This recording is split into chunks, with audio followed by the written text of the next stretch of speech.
Chapter 3. The Crow and the Cat. Mrs. Frisby looked again at the sun and saw that she faced an unpleasant choice. She could go home by the same roundabout way she had come, in which case she would surely end up walking alone in the woods in the dark, a frightening prospect, for at night the forest was alive with danger. Then the owl came out to hunt, and the foxes, weasels, and strange wildcats stalked among the tree trunks. The other chose to be dangerous, too, but with luck it would get her home before dark. That would be to take a straighter route, across the farmyard, between the barn and the chicken house, not going too close to the house, but cutting the distance home by half. The cat would be there somewhere, but by daylight, and by staying in the open, away from the shrubs, she could probably spot him before he saw her. The cat. He was called Dragon. Farmer Fitzgibbon's wife had given him the name as a joke when he was a small kitten pretending to be fierce, but when he grew up, the name turned out to be an apt one. He was enormous, with a huge broad head and a large mouthful of curving fangs, needle-sharp. He had 7 claws on each foot and a thick, furry tail, which lashed angrily from side to side. In color, he was orange and white, with glaring yellow eyes, and when he leapt to kill, he gave a high, strangled scream that froze his victims where they stood. But Mrs. Frisby preferred not to think about that. Instead, as she came out of the woods from Mr. H's house and reached the farmyard fence, she thought about Timothy. She thought of how his eyes shone with merriment when he made up small jokes, which he did frequently, and how invariably kind he was to his small, scatterbrained sister Cynthia. The other children sometimes laughed at her when she made mistakes, or grew impatient with her because she was forever losing things, but Timothy never did. Instead, he would help her find them. And when Cynthia herself had been sick in bed with a cold, he had sat by her side for hours and entertained her with stories. He made these up out of his head, and he seemed to have a bottomless supply of them. Taking a firm grip on her packets of medicine, Mrs. Frisby went under the fence and set out towards the farmyard. The first stretch was a long pasture. The barn itself, square and red and big, rose in the distance to her right, and to her left, farther off, were the chicken houses. When at length she came abreast of the barn, she saw the cattle wire fence that marked the other end of the pasture, and as she approached it, she was startled by a sudden outburst of noise. She thought at first it was a hen strayed from the chicken yard, caught by a fox. She looked down the fence and saw that it was no hen at all, but a young crow, flapping in the grass, acting most odd. As she watched, he fluttered to the top wire of the fence, where he perched nervously for a moment. Then he spread his wings, flapped hard, and took off. But after flying 4 feet, he stopped with a snap and crashed to the ground again, shedding a flurry of black feathers and squawking loudly. He was tied to the fence. A piece of something silvery, it looked like wire, was tangled around one of his legs. The other end of it was caught in the fence.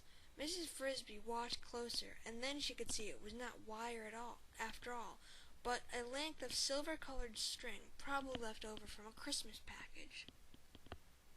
The crow was sitting on the fence, pecking ineffectually at the string with his bill, cawing softly to himself, a miserable sound.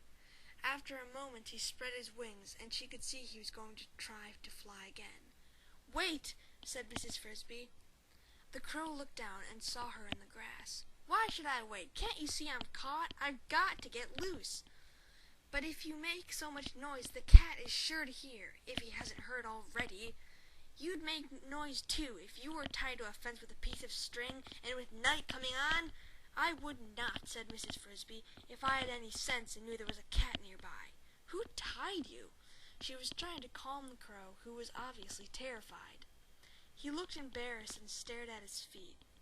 "I picked up the string. It got tangled with my foot. I sat on the fence and tried to get it off, and it got caught in the fence." "Why didn't you pick up the string?" The crow, who was very young indeed, in fact only a year old, said wearily, "Because it was shiny." "You knew better." "I had been told." Bird brain, thought Mrs. Frisby, and then recalled what her husband used to say. The size of the brain is no measure of its capacity, and well she might recall it, for the crow's head was double the size of her own. "Sit quietly," she said. "Look towards the house and see if you can see the cat." "I don't see him, but I can't see behind the bushes. Oh, if I could just fly higher." "Don't," said Mrs. Frisby. She looked at the sun. It was setting behind the trees. She thought of Timothy and the medicine she was carrying.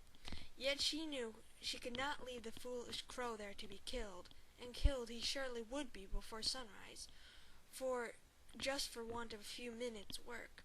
She might still make it by dusk if she hurried. "Come sit here," she said. "I'll get the string off." "How?" said the crow dubiously. "Don't argue. I only have a few minutes." She said this in a voice so authoritative that the crow fluttered down impatiently. "But if the cat comes," he said. "If the cat comes, he'll knock you off the fence with one jump and catch you with the next. Be still." She was already at work with her sharp teeth, gnawing at the string. It was twined and twisted and twined again around his right ankle, and she saw that she would have to cut through it 3 times to get it off. As she finished the second strand, the crow, who was staring towards the house, suddenly cried out, "I see the cat!" "Quiet," whispered Mrs. Frisby. "Does he see us?" "I don't know. Yes, he's looking at me. I don't think he can see you. Stand perfectly still. Don't get in a panic." She did not look up, but started on the 3rd strand. "He's moving this way." "Fast or slow?" "Medium. I think he's trying to figure out what I'm doing." She cut through the last strand, gave a tug, and the string fell off. "There, you're free. Fly off and be quick." "But what about you?" "Maybe he hasn't seen me." "But he will. He's coming closer." Mrs. Frisby looked around. There was not a bit of cover anywhere near, not a rock nor a hole nor a log, nothing at all closer than the chicken yard, and that was in the direction the cat was coming from, and a long way off. "Look," said the crow. "Climb on my back. Quick, and hang on." Mrs. Frisby did what she was told, first grasping the precious package of medicine tightly between her teeth.